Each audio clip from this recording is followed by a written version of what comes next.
kiss y'all the abuse, and welcome back to KTB Network. Today I'm reacting to I wish I knew this before my choosing my house in Hogwarts Legacy. Interesting. I finished the game, so I want to see what he's talking about. If this is something new, let's find out. This is from Benjamin Snow.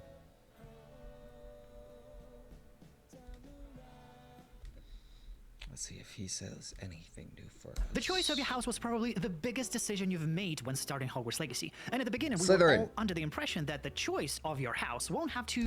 Ravenclaw's house was beautiful, though. I was kind of jealous when I didn't pick Ravenclaw, because I think that would be my second choice. Too much of an impact on the gameplay, besides the aesthetical differences of the common rooms of each house. But it appears that there are significant differences between all of the 4 houses, and there are even unique quests. One of them even lets you visit an iconic location, otherwise inaccessible to other houses. What's going on, guys? I'm Ben Snow, and today I'm going to walk you through all of these differences between the 4 other houses.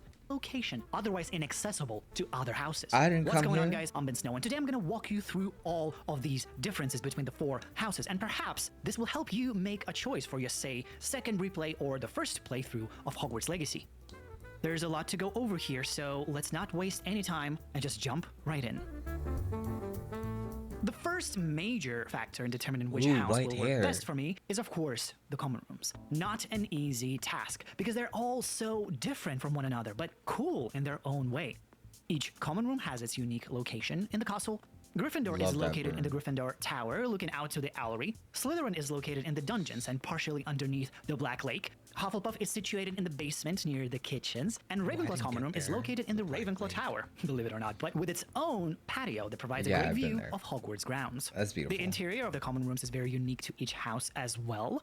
Gryffindor overall correlates with the element of fire, and inside the common room you get a warm red tapestry on the walls, lots of wood and carpets, and in general has a very I know this is the most popular because this is Harry's house, but it's like my least favorite out of all of them, because Hufflepuff has arguably the best looking house, I believe, and that wasn't even, those aren't not even my top 2 choices. Cozy vibe.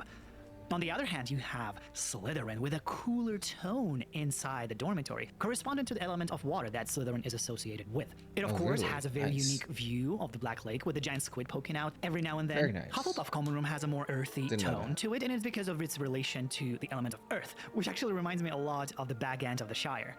And Ravenclaw's element is wind, and its common room is filled with light blue colors and heavy presence of celestial bodies, both on the floors and the ceilings of the dormitory. The next difference is regarding the NPCs. Throughout the game, you will meet lots of students from different houses. All will be giving you different quests and missions to complete, but by being in the same house of a given NPC, it will give you a benefit of meeting them and getting to know them much earlier in the game than other houses will. Well, also you will know some extra information about them too. By choosing Slytherin, you will not only get to meet Sebastian on your first day at Hogwarts and learn some unique info about him, but also meet the heir of Slytherin, Ominous Gaunt, who will give you some unique dialogue options where he will tell you both about his family and his perception of the pure blood mania his family is known for. When playing as a Hufflepuff, it interestingly doesn't give you a benefit of meeting Poppy earlier than everyone else, because I guess you're just busy planning her evil deeds, but you do get to know some of the classmates more than any other houses will. Her storyline was interesting. The best part about choosing Hufflepuff at the end, is that it lets you visit a famous location that no one else can, but we'll get to that part.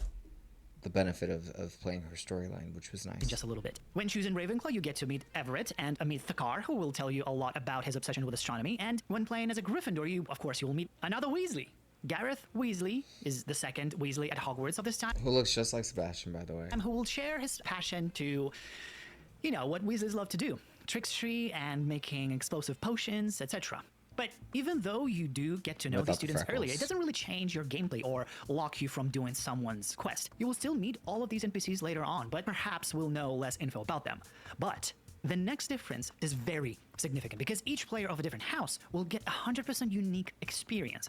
And it is all about the quest involving Richard Jackdaw. The quest is split in 2 parts. In the first part, after discovering the book, someone will reach out to you regarding something they want you to do for them. That involves the missing pages and Jackdaw. After following up to that, the quest will eventually bring you to the second part of the quest, inside the Forbidden Forest, where in a tomb you will find the missing pages of the book. The second part is basically the same for each house, but as a Slytherin you get to interact with the squid mural and uncover a secret cave underneath Hogwarts. As a Ravenclaw you do Ollivander's special request. For Gryffindor you will attend the ghost party together with nearly headless Nick, and as a Hufflepuff you get to visit Azkaban, a location otherwise inaccessible to any other house. I don't think I did that.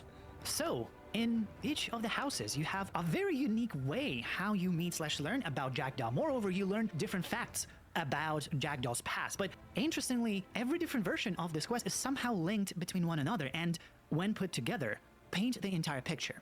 So, let me briefly walk you through each of these versions. In the Gryffindor version, Sir Nicholas will ask you to speak with him. Once you do, he will tell you that he overheard you sneaking into the restricted section and that you are looking for some missing pages. He'll tell you that perhaps a ghost named Richard Jackdaw might know something about them, and Nick can take you to him. But for that, he will ask you for a favor, which is to get some rotten meat from the kitchens and bring it to the Headless Hunt. No, I don't think I've played this. An annual gathering of headless ghosts, to which Nick is never invited, since he's nearly headless. With that, you will find yourself in a recreated scene from the State of Play trailer, where after playing a little game, you'll get to speak to Jackdaw, who will ask you to meet him at the edge of the Forbidden Forest. When playing as a Slytherin, a house elf named Scrope will ask you to follow his notes and meet him outside Hogwarts near the Black Lake. There, he will introduce himself and let you know that he is a servant of Black family, and that he overheard something about missing pages from a book. He will then tell you that he can tell you about the pages, but for an exchange of favor. See, he wants to get back a ring that once belonged to his late mistress, Apollonia Black. The ring has a signature crest of the Black family on it, and Scrope wants to impress Professor Black by returning the sacred ring back to the family. But since Apollonia asks Scrope to never enter her grotto, he asks you to try to retrieve the ring instead. He then instructs you to enter a secret cave with a giant squid mural on it. After placing a piece of toast on the pillar, the squid eats the toast and lets you inside the cave, where you meet Jackdaw. He will tell you how in his time he was trying to get with Apollonia, trying to impress her with different gifts, and also how he stole the ring from her family. And then he will instruct you to meet him at the edge of the Forbidden Forest. In the Ravenclaw version, Ollivander will ask you to speak with him in his wand shop. He will ask you to find a special wand that was once stolen by a boy named Richard Jackdaw, who believes might also know something about the missing pages Professor Fig told Ollivander about. Since Jackdaw's ghost can be often seen in the Owlery, Ollivander will ask you to try to look there for some clues. After completing a little puzzle inside the Owlery, Ghost of Jackdaw will appear, congratulating you with the completion of his puzzle. Then he will tell you about the wand that he stole, thinking that it had some special abilities, and about the pages he stole from Peeves that he eventually followed, and will tell you again to meet him at the edge of the Forbidden Forest. And now we get to the Hufflepuff version, which is very interesting, but also this makes me want to replay the game. The other parts of Jackdaw's story together. So, when playing as a Hufflepuff, you will be asked to speak to the portrait of the former Minister for Magic, Eldritch Diggory, who will tell you that he also overheard something about missing pages and that he might know where they might be. But for that, he will ask you to help solve an old murder case. Once you agree, he will ask you to meet an ex-Auror, Helen Thistlewood, in the Upper Hawksfield. Once you find her there, she will tell you about a boy named Richard Jackdaw who died under mysterious circumstances many years ago, and that an innocent girl named Anne was sent to Azkaban for allegedly killing the boy.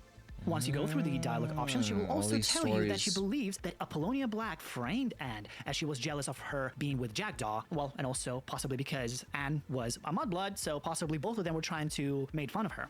Helen then asks if perhaps you'd want to go visit Anne in Azkaban and see if she could give any clues towards a mysterious puzzle put by Jackdaw in an attempt to impress her, and which, by the way, she'd never solved, and also possibly find the missing pages you're looking for. Right there and then, you will go straight to Azkaban and speak with Anne, who will tell you about a cave near Upper Hawksfield. When you go there and complete the puzzle, you will find a note addressed to Anne that instructs her to go meet Richard at the edge of the Forbidden Forest. Once exiting the cave, a ghost of Jackdaw will appear, congratulating you for completing his puzzle. He'll then tell you that this puzzle was an attempt to impress Anne, and since she wanted adventures, he wanted to take her on a quest, following the map found on the pages he stole from Peeves. He'll continue that he was waiting for her in the forest, but as she never showed up, he went on to the quest himself and eventually got decapitated inside the cave the map brought him to.